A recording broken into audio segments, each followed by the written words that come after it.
Seseorang yang sudah berstatus sebagai tersangka kemudian mendatangi pelapornya itu adalah bentuk dari sesuatu yang berbau negosiasi dan bergaining belaka.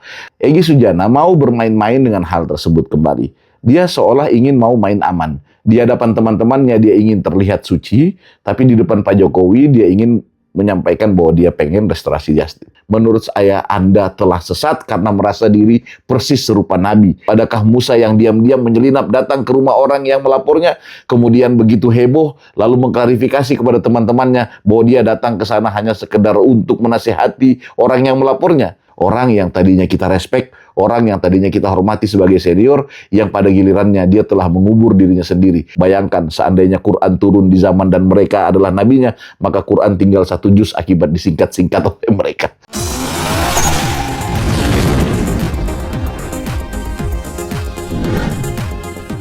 Assalamualaikum warahmatullahi wabarakatuh. Salam sejahtera buat kita semua. Shalom. Om Swastiastu, Om Santi Santi Om, Namo Buddhaya, Rahayu Rahayu, salam kebajikan. Syadu Syadu Syadu.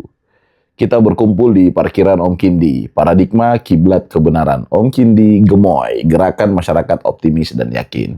Bagi kalian yang baru saja menemukan channel YouTube ini, mohon di-subscribe. Bantu juga komen, dikritik juga nggak apa-apa. Di-share, di-like. Nah, di tempat ini, di parkiran, kita bisa rehat sejenak, kita bisa saling berbagi pikiran-pikiran yang membangun, pikiran-pikiran yang konstruktif, dan pikiran-pikiran yang objektif tentunya. Tidak merasa dalam posisi yang benar, akan tetapi perlu rasanya orang-orang yang waras berkumpul di tempat yang benar, agar kemudian kita bisa bersama-sama saling memberikan masukan, saling memberikan pikiran-pikiran yang objektif, dan juga mengasah terus pengetahuan kita, agar kita tidak menjadi korban disinformasi, tidak menjadi korban hoax, dan tidak menjadi korban fitnah apalagi. Guys, ada yang miss.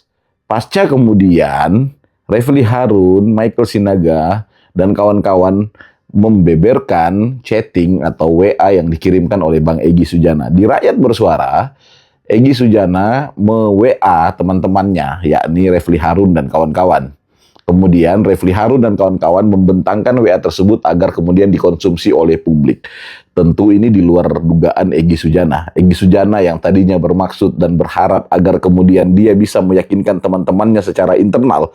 Sehingga kenapa dia tidak gentleman, tidak negarawan, tidak kesatria untuk berdiri langsung berhadapan-hadapan dengan media dan menyatakan sebuah pernyataan resminya. Justru dia hanya melempar pesan WA kepada teman-temannya. Berharap agar teman-temannya masih merasa yakin bahwa dia berada di pihak teman-temannya. Dengan penuh integritas dia perlu menjaga itu di hadapan teman-temannya. Akan tetapi dia juga berharap bisa aman di depan Pak Jokowi yang sudah beliau sambangi, yang beliau sudah datangi.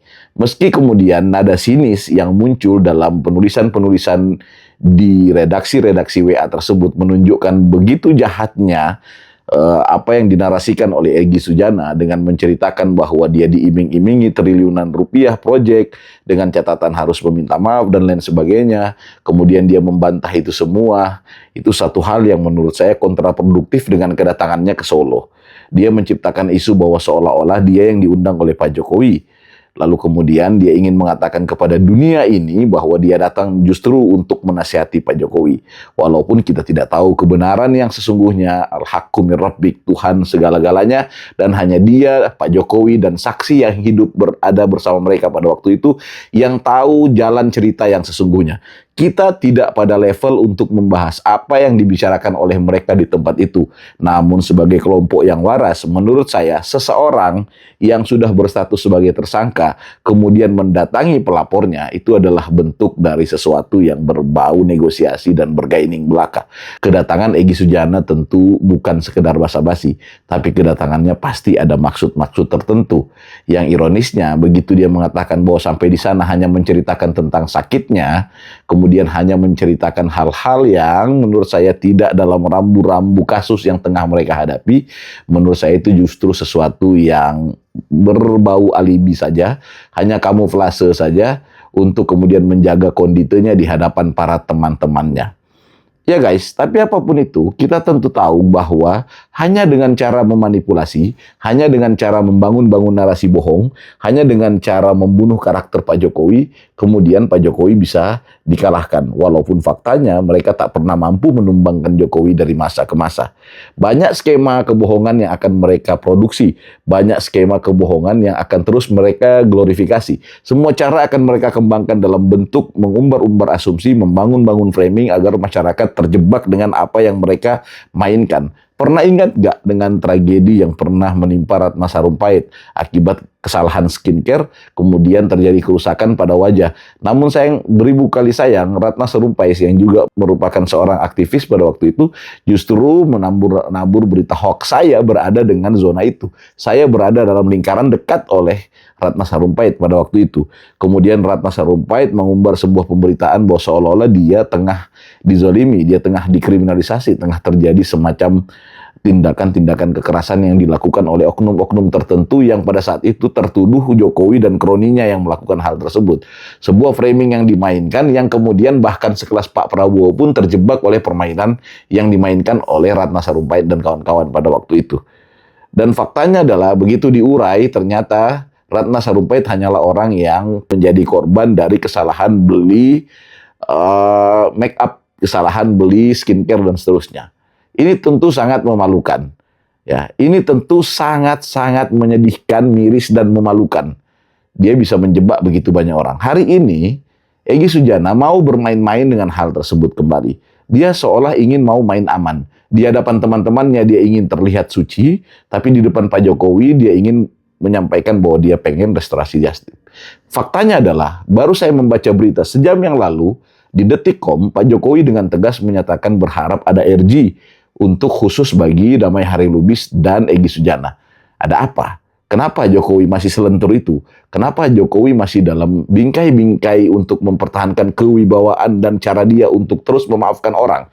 Walaupun para pendukungnya mulai emosional, walaupun para pendukungnya mulai naik pitam akibat dari ulah yang dilakukan Egy Sujana dan kawan-kawan. Guys, betapa sedih dan betapa sakitnya Pak Jokowi harus berhadapan-hadapan dengan para pembohong, harus berhadapan-hadapan dengan mereka para manipulan, orang-orang yang tidak punya kerjaan, orang-orang yang mencari panggung, orang-orang yang pansos, orang-orang yang ingin dibesarkan melalui berita-berita. Hari-hari terakhir ini, saya juga baru melihat wajah Damai Hari Lubis, ternyata hanya model seperti itu. Saya baru mengenal beliau, mungkin dulu pernah menjadi bagian dari pemerintahan atau seperti apa, saya dengar-dengar dulu pernah, tapi saya tidak sempat melihat karena beliau bukan orang yang populis. Saya juga baru melihat orang yang namanya Rizal Fadilah, meskipun Egy Sujana telah memecatnya di TPUA sebagai sekjen. Saya juga baru melihat ada orang dengan wajah namanya Michael Sinaga yang mengaku sebagai seorang jurnalis. Siapa orang-orang ini sebelumnya? Mengapa kemudian bangsa ini disuguhi oleh kelompok-kelompok seperti ini? Kelompok-kelompok yang datang hanya untuk membuat kegaduhan dan keributan. Benar-benar tidak berwibawa dan tidak mengajak kepada kita dalam sebuah pertarungan opini yang kuat, yang punya karisma, yang punya wibawa, yang punya marwah sebagai bangsa. Siapa tuh Bona Tua segala macam itu? Siapa orang-orang ini? Orang-orang ini kok semua tiba-tiba jadi pansos dan tiba-tiba mekar tumbuh subur setelah Pak Jokowi tidak lagi berkuasa. Mau menyebut diri sebagai pahlawan tapi menunggu momentum. Ini kan lucu. Seharusnya kalau Anda ingin menyebut diri sebagai pahlawan, maka majulah dalam peperangan sejak awal, bukan menunggu momentum-momentum ketika orang tidak lagi berkuasa. Itu cemen, pecundang, dan menurut saya itu pekerjaan kelompok banci yang tidak pantas disebut sebagai pahlawan. Yang miris lagi adalah ketika kemudian mereka menyadur salah satu surah dalam Al-Quran yang kemudian mereka menganalogikan bahwa dalam surah tersebut menceritakan tentang sebuah peristiwa antara Fir'aun dan Musa ketika Musa harus datang menasihati Fir'aun. Lalu kemudian Bang Egy mencoba menganalogikan bahwa mereka tengah pergi berhadapan dengan Fir'aun melalui apa yang disampaikan oleh WA Bang Egy kepada mereka yang dibacakan oleh Roy Suryo di begitu banyak podcast dan di begitu banyak layar kaca. Roy Suryo dengan tegas menyatakan bahwa kepergian Egy dan Damai Hari Lubis itu semata-mata untuk memberi nasihat kepada Firaun. Begitu kejam. Dan tanpa mereka sadar, mereka telah menganalogikan seolah-olah Egy Sujana dan Damai Hari Lubis adalah Harun dan Musa. Guys, saya berkata dalam banyak podcast, saya menyatakan dengan tegas, jika Anda ingin menuduh Jokowi sebagai Firaun, silahkan saja. Jika Anda ingin menuduh seseorang sebagai korun, silakan saja. Jika Anda ingin menuduh orang seperti Namrud, silakan saja. Anda ingin menuduhnya seperti Haman, silakan saja. Anda ingin menuduhnya seperti Hitler, silakan saja. Atau Anda ingin menuduhnya sebagai maling kundang, silakan saja. Anda menuduh orang sebejat apapun dan serusak apapun, silakan saja. Sepanjang perspektif itu datang dari kebencian, toh dosanya Anda sendiri yang akan tanggung. Silakan saja. Tapi yang tidak boleh disilahkan kepada Anda, tapi yang tidak boleh ditolerir kepada Anda, yang tidak boleh dikompromi kepada Anda adalah ketika Anda merasa bahwa Anda adalah Musa. Ketika Anda menuduh Jokowi adalah Firaun, terus kemudian Anda menseolahkan diri Anda adalah Musa, di situ adalah sesuatu yang buruk dan menurut saya itu perlu dilawan. Menurut saya Anda telah sesat karena merasa diri persis serupa Nabi. Nabi yang tidak tanggung-tanggung. Musa adalah salah satu Nabi Ulul Azmi. Musa adalah Nabi yang masuk dalam Nuh, Ibrahim, Musa, Isa, Muhammad. Musa adalah orang yang punya kredibilitas 5 besar dalam tingkat kenabian. Musa bukan sekedar Nabi biasa.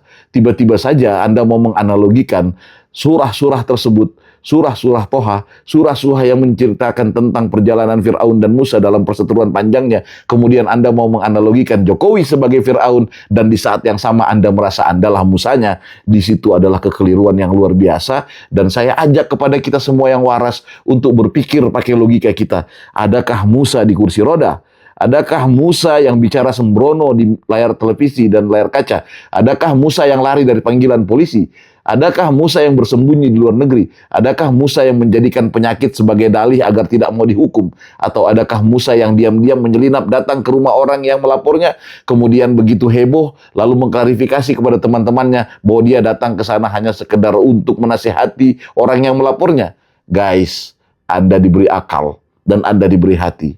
Maka berbahagialah kalian orang-orang yang masih waras, dan berbahagialah kalian orang-orang yang bisa mengambil hikmah di balik apa yang terjadi beberapa hari terakhir ini akibat ulah dari Egy Sujana. Orang yang tadinya kita respect, orang yang tadinya kita hormati sebagai senior, yang pada gilirannya dia telah mengubur dirinya sendiri, memberi namanya sebagai best, Bang Egy Sujana, lalu memberi gelar DHL pada Damai Hari Lubis. Mereka adalah orang-orang yang bermain-main framing, bahkan menyingkat-nyingkat nama, menyingkat-nyingkat istilah dari diri mereka sendiri. Bayangkan seandainya Quran turun di zaman dan mereka adalah nabinya, maka Quran tinggal 1 juz akibat disingkat-singkat oleh mereka.